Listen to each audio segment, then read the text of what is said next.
Be still and know that I am the breath. The breath is the life.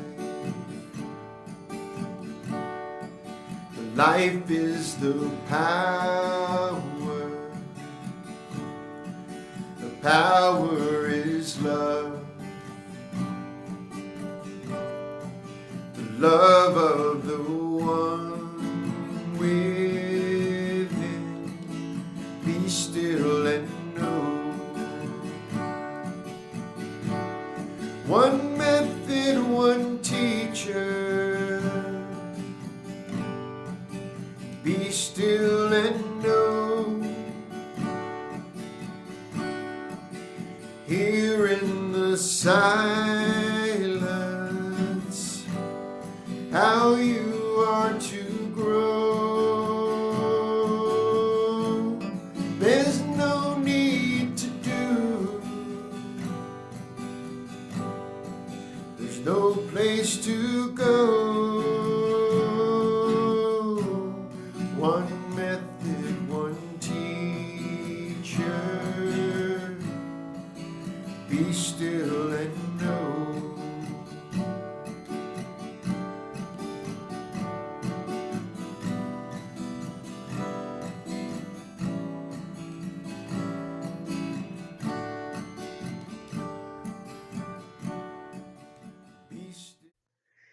Normally on Sunday mornings, we have our prayer chaplains at the back of the room, willing and ready to pray with us during service and after service. However, since we are meeting virtually, we can't go up to them and have them pray with us. So instead, what we have done is we have set up a separate prayer request email that is up on your screen right now, prayer.requests at unityoftemple.org. Prayer.requests at unityoftemple.org. Simply send an email, and the Unity of Temple prayer chaplains will hold the request and prayer and then send it on to Silent Unity. Know, beloved, that you are held in the highest manner during this time of transition, during this time of change, during this time of mindfulness and being together. So please send in your prayer requests to prayer.requests at unityoftemple.org. Unity Church of Temple is a spiritual community inspiring people to develop their Christ-like capacities, serving with unconditional love to assist in the enlightenment of humankind. Let's open this morning in prayer. Living, loving Spirit, thank you. Thank you for this day. Thank you for this opportunity to come together through the miracle of technology in our lives, that even though we are not physically present with one another, that we have the technological means for us to connect in community with an intention of truth, with an intention of love, with an intention of peace, and that all these and more are our gifts. They are the treasure that you have stored up for us in the kingdom, but awaiting for us to be open to receiving them. We are so grateful for the power and the presence of God's divine energy in our lives. We allow that power, we allow that energy, we allow that presence of God to infuse our being, to infuse the vitality and the energy that brings health and nutrition to every single cell in our bodies. That power that heals all wounds, whether physical or emotional. We bring that into our being. We accept it. We receive it. We know that God's love is bigger than anything, and that there is nothing stopping us from receiving that love wherever we are except our own intention to refuse to allow it in. But here today, we let go of anything that blocks our awareness of God's love. We release anything that blocks our awareness of God's creative power. We let go of everything that stands in the way of God's peace being the dominating condition of our lives. We know that there is nothing bigger than God. We know that there is nothing greater than God's power. We know that there is no other presence but God's presence in our lives and active in this universe. And we are grateful for this truth. We are grateful that it is so. And so we say, thank you, thank you, thank you, living, loving Spirit. And we pray in the name and the nature of Jesus the Christ. So it is, and so we allow it to be. Amen.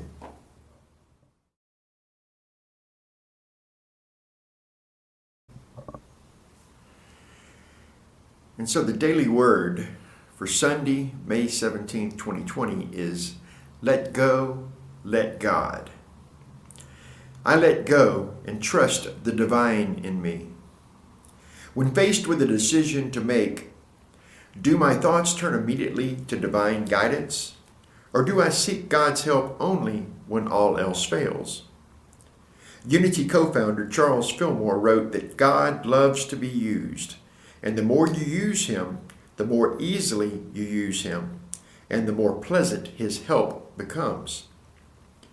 God lives in me and expresses through me. All of the attributes of God are as near as my next thought. I release my attachment to limited human reasoning. I center my mind and heart on the constant flow of divine love, wisdom, understanding, and strength. And in the divine flow, I find answers to questions. New possibilities for good emerge. I move forward with confidence. And the scriptural reading for today comes from Deuteronomy chapter 4, verse 29.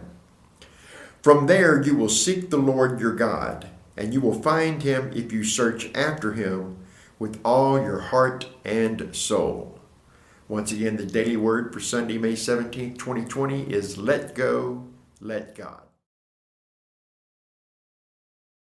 And now as we begin to prepare ourselves for our time in meditation and silence, I invite you to gently draw your attention to the natural rhythm of your own breathing.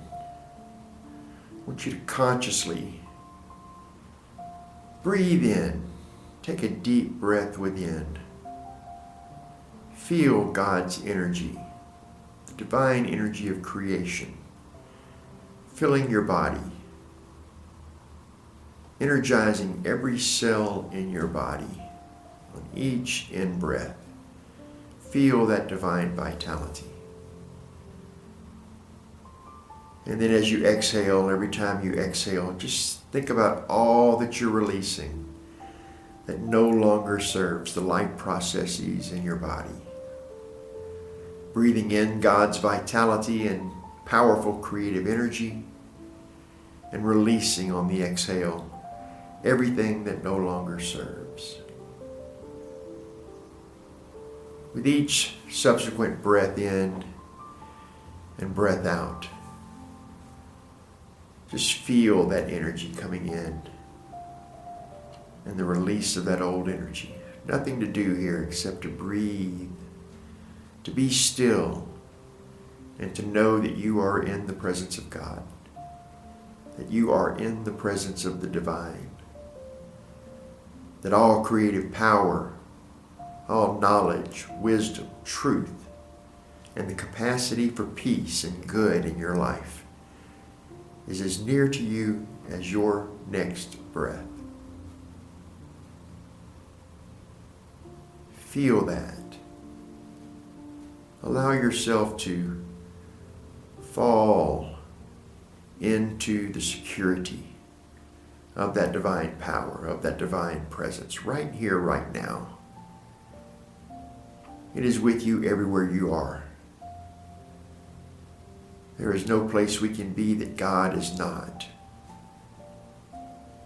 All that is required of us is for us to bring our attention into the awareness of God's presence. It is omnipresence itself, everywhere present wherever we are. There to energize, there to heal, there to inspire, there to love. And every time we exhale, we're releasing everything that is no longer serving our good. And each and every in-breath brings in that new power, that new presence, the new inspiration of divine ideas, the new healing energy. We are so grateful that there is no place that we can be that God is not. Healing is ours anytime we attune our attention and our intention into the presence and the power of God everywhere present. And we take that knowledge, we take that awareness into the silence as we allow ourselves to feel the power, feel the presence, feel the love that is God's healing light. And we take that with us for a few moments in the silence.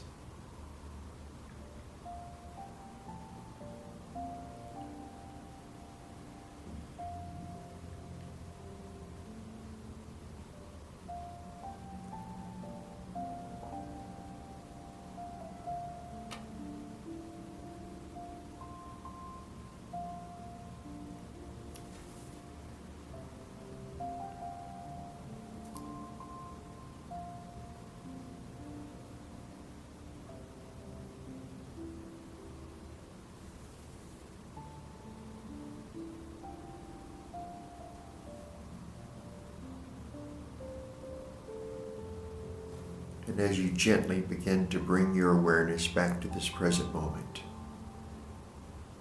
I invite you to just stay attuned to your own breathing. Stay attuned to the power and the presence that's with you wherever you are. Anytime that you feel out of sorts or anxious or fearful, you can bring yourself to this space. You can bring your mind and your heart into synchronicity with God's divine wisdom, God's divine power, God's healing life energy. We are so grateful for the power and the presence of God in our lives. And so we say thank you, thank you, thank you. And we pray in the name and the nature of Jesus the Christ. And so it is, and so we allow it to be. Amen. Well, good morning. It is a real pleasure and honor to be here with you all in this virtual way. I know that we'll be all together again physically very soon. This perhaps might be the last time that we have to meet this way via technology. But we are grateful for the technology that allows us to continue to be connected. You know, this is the month of May, and in Charles Fillmore's metaphysical classic, The 12 Powers, as you know, he delineates 12 inner creative faculties, and each one of us is divinely endowed with these powers, with these creative capacities. And among these are the power of love, the power of faith, imagination, understanding, wisdom, and will. We also have powers of strength, order, renunciation, zeal, and life. And the last of these 12 powers is the power of power itself. And this power of power is associated really closely with the creative power of our word. No, I'm not misspeaking to you. There truly is a power of power. And as Charles Fillmore sees it, you and I have a power called power, and he's associating this power of power with two ideas, two divine ideas, the divine idea of dominion and the divine idea of mastery. And to Fillmore, the key to having dominion and mastery over our own experience is through the conscious and responsible use of our power of power, which in practice means that we express this power through the use of our spoken word. And in the beginning was the Word. We've all heard that before. And these famous words which kick off the book of John recall the beginning of the Judeo-Christian creation story, which is first told in Genesis. And John 1 reminds us that the Word was there in the beginning with God and was God. In Genesis 1, the process of creation even kicks into gear when Elohim speaks the words, "Let there be light." Now, created in the image and likeness of God, we are, each one of us, created to be creators. And therefore, like God, our word has creative power in the same manner. With our voice, we make sounds and express words to communicate our thoughts and our feelings. And the words we speak reveal our thoughts and our feelings, which also, in turn, reveal the quality of our consciousness. And more than this, it is our mind, our power of power, that ignites the creative processes that ultimately define our personal reality. You know, you may remember Don Miguel Ruiz's book, The Four Agreements, and one of those four agreements was, be impeccable with your word. And according to Toltec traditions, words have power. They are magic itself in terms of their creative power. However, for the Toltecs, words can wield either white magic or black magic. Those are the words that Don Miguel Ruiz uses to describe that, white magic or black magic. And in his bestseller, The Four Agreements, he articulates one of those agreements, as I said, as be impeccable with your word. Now, for the Toltecs, words should only be used for good. And Don Miguel describes that words will either spin black magic or white magic, as I previously said. Words that have the creative power of white magic are words like love, wisdom, strength, faith, power, imagination, and peace. You can likely easily imagine words that would equate with black magic. Words can hurt, or words can heal. Words can create, or words can destroy. Words have energy and creative power, and they can be used for good or ill. As Don Miguel said, white magic or black magic. Now, in terms of our Western mindset and our Judeo-Christian traditions, we don't really believe in magic. Yet, we also demonstrate a deep, abiding capacity and propensity to believe in illusions. One of the biggest illusions we entertain is that we have no real power to affect change in our lives, or by extension, change in the world. However, nothing could be further from the truth. Now, the Toltecs are far from the only religious or spiritual tradition to acknowledge the creative power in words or sound. In the Hindu mythology, the inherent power in sounds and words is encoded into the Sanskrit alphabet. The Hindus believe that each individual alphabetic sound that makes up a word has creative energy. The combination of these energies defines the creative power in the word itself. In Sanskrit, this power is called Matrika Shakti, the inherent creative energy behind the letters that make up words. And in the Hindu creation story, Brahma, the creator, first revealed himself as a golden embryo of sound. The sound he made was the equivalent of a vowel, vibrating outward from his beingness, reverberating off the membrane walls of the embryo in which he was embodied, and then echoing back upon itself and becoming the water and the wind. And in like fashion, all of creation continued and progressed as a result of sound and the inherent creative energy embodied within the sound. So as we think, so shall we speak. Whatever is going on in the activity of our consciousness, we generally express through the power of our word. However, thoughts are always the precursor of the words we express. Words give creative power to our external reality. Both thoughts and words carry the power to influence consciousness and reality for ourselves and for others. For instance, the words love, peace, or joy.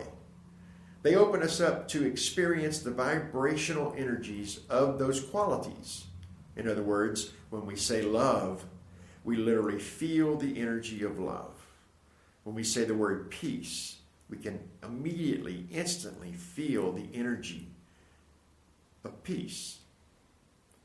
And if we desire to create the experience of love, peace, or joy in our lives, we must be mindful that the inner dialogue we allow in our consciousness also resonates with those same qualities. The same holds true for how we think or talk about others, whether they are present or not, because we transmit the inherent creative energy underlying all of our thoughts and words in all directions, at all times. We can and we do affect others, both directly and indirectly. Even when the other person is not present, we transmit the energy of our thoughts and our words to them telepathically, so to speak.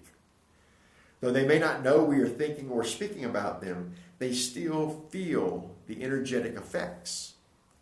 And this same principle is effectively the basis for all prayers intended for others and for ourselves as well. We believe that the energy and the intentions of our prayers will travel wherever they need to in the universe or wherever else to be answered and received. And the same holds true for any negative criticisms or judgments of others we express in the words that we use, whether they're present or not. Like Don Miguel Ruiz reminds us in the Four Agreements once again, the thoughts and words we transmit work both for or against ourselves and others, depending upon the seeds we sow in the activity of our thinking. And we are co-creating with truth. The third principle in Unity teachings essentially states that we create our experience through the thoughts and the feelings we hold in mind. And there are many variations of this statement throughout Unity. However, what they all have in common is the idea that whatever kind of experience we are having, we are choosing how we experience it by the thoughts and the feelings we nurture and maintain in the activity of our consciousness. And this implies an awesome power to affect our reality, along with which comes a mighty responsibility. And the activity of our mind creates a dynamic and powerful field of energy that emanates from within our own selves and radiates outward into the external world. The vibrational tone of this energetic field and the creative power it implies is the effect of the thoughts and the feelings that we hold in consciousness. And this is not a new idea, though it has often been misunderstood and misapplied throughout history, even down through today. Words always follow the thought. Though the way some speak in today's world, it would seem there is often no thought before we speak the words. Yet there always is a thought before the word. In truth, it might be more appropriate to say, in the beginning there was the thought. In other words, before Elohim spoke the words, "Let there be light," there was the thought or the idea of light. We have heard it said that ye are gods. We, each one of us, are gods. We are godlike in capacity and creative potential, whether we express that or not, that in potential, we are potentially gods. So when we become vigilant to the thoughts and the feelings that are active in our own consciousness, we set the stage to use our power of power. And we do that, we set the stage for that, for us to use that power more responsibly and ultimately more powerfully. And when we assume responsibility for the effects and the consequences of the words we speak, both to ourselves and others, then we are using our power to uplift our own selves, those whom we encounter, and ultimately the world at large. So the real question we should be asking of ourselves before speaking is, does the word I am about to express align with what I believe to be true at the deepest point of my being?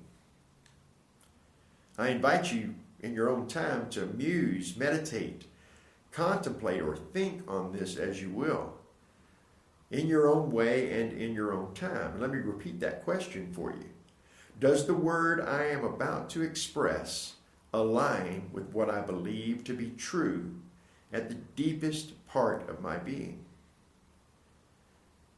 And whether you take this task on or not, I encourage you to be willing to inquire of your own self. How am I using the power of my word? My power of power. I want you to pay attention to the response from your own consciousness and then align your future words accordingly.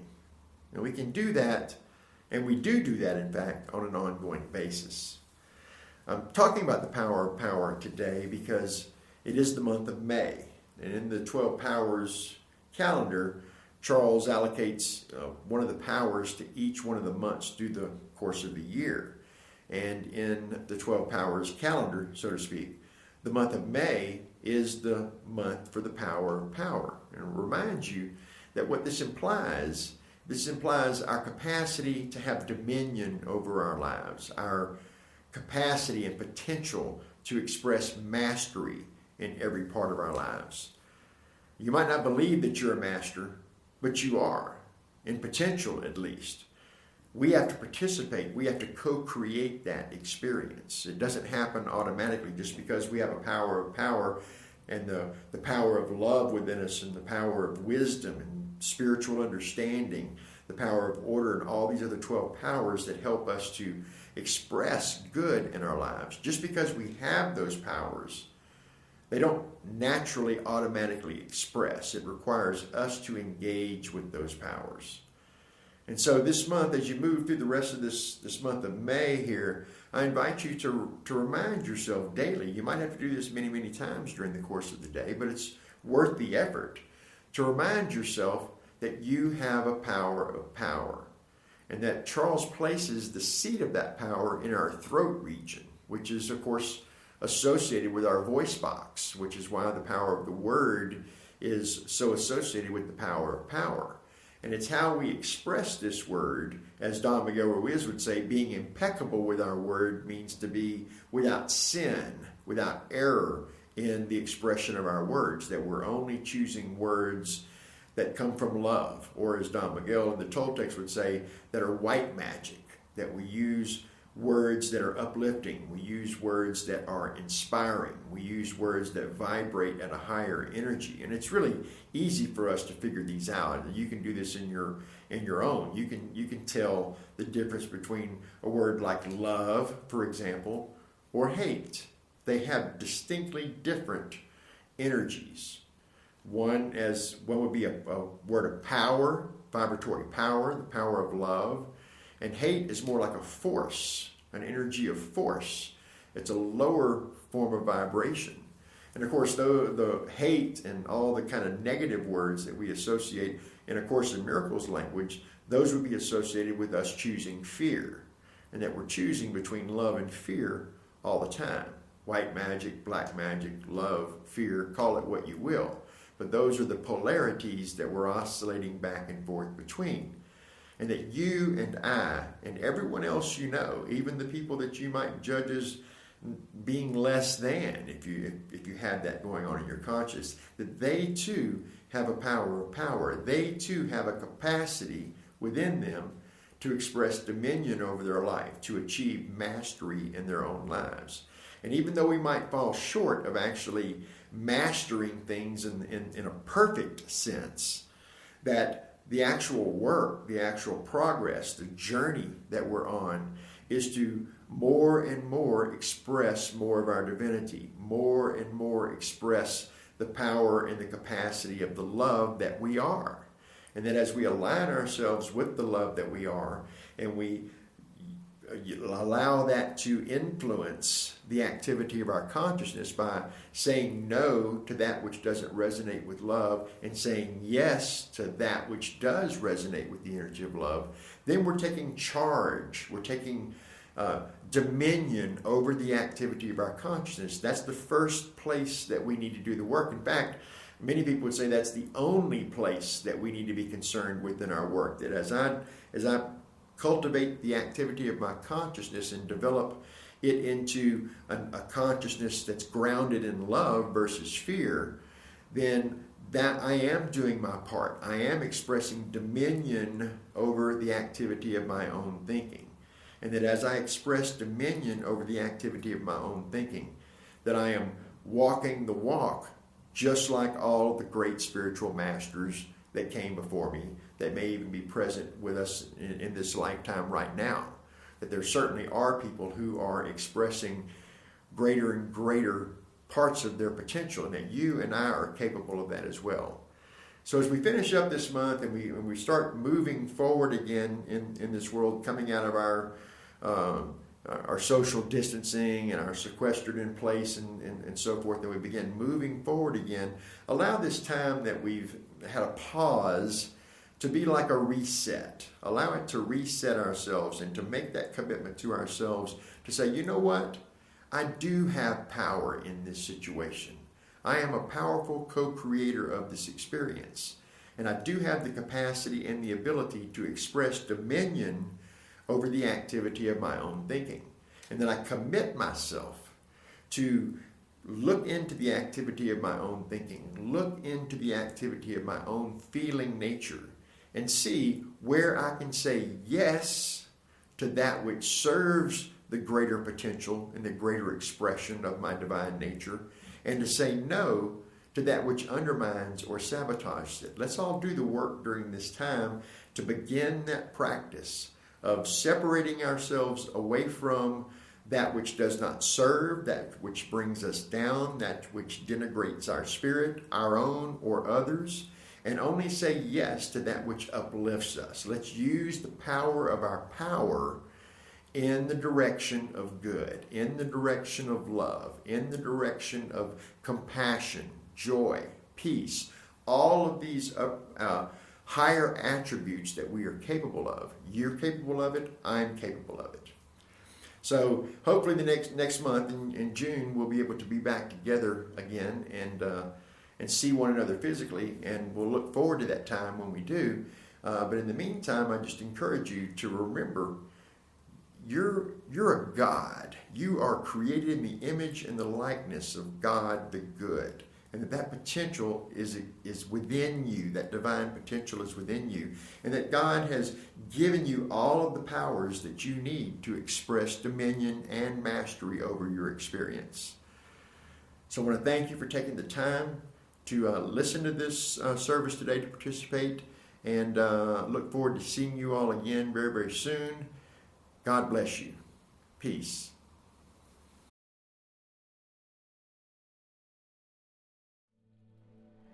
And where you are right now, let's just say our prosperity blessing together. Divine love, through me, blesses and multiplies all that I am, all that I have, all that I give, and all that I receive. For God is my source, and abundance is my nature. And so it is, and so we let it be.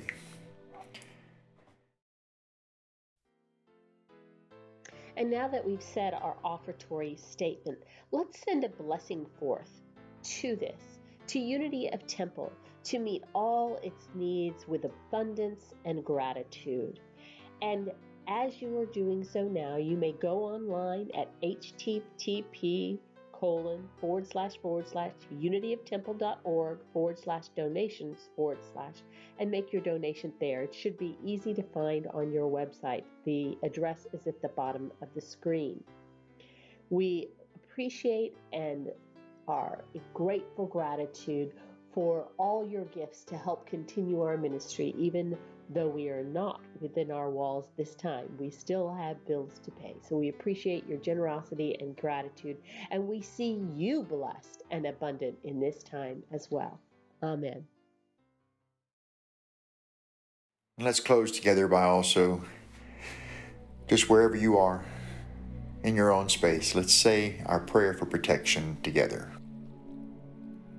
The light of God surrounds us, the love of God enfolds us, the power of God protects us, and the presence of God watches over us. Wherever we are, God is, and all is well. Have a great week, everyone. I hope to see you all again very, very soon. Peace.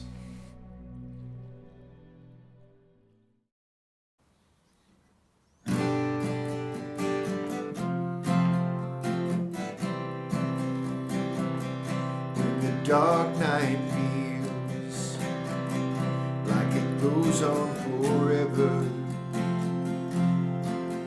when you tremble alone in the dark, in your darkest hour, I pray that you remember